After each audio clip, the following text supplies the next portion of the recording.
Hi there, my name's Bob and I'm doing the Old Testament reading for today, which is taken from the book of Nahum, that well-known book. I don't know what you picked up whilst you were reading, but it's not looking good for the people of Nineveh in the story. So this is set. It's a prophetic book, and it's kind of written in the style of, it's almost like poetry, the way that it's written. In fact, lots of people refer to it as like really, really good poetry, the way that it's written. And Nahum's writing this book probably from Jerusalem, and he's writing it about Nineveh.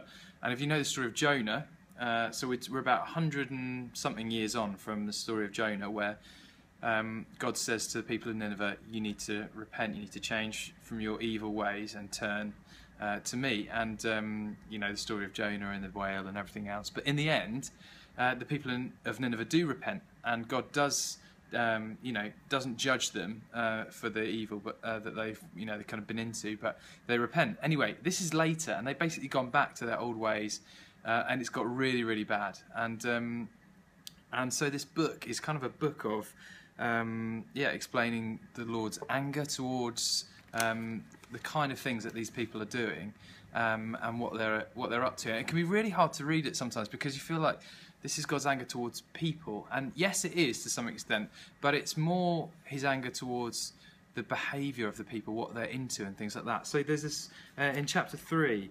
There's this bit that reads, "Woe to the city of blood, full of lies, full of plunder, never without victims. The crack of whips, the clatter of wheels, galloping horses and jolting chariots, charging cavalry, flashing swords and glittering spears, many casualties, piles of dead, bodies without number, people stumbling over the corpses, all because of the lust of a harlot, the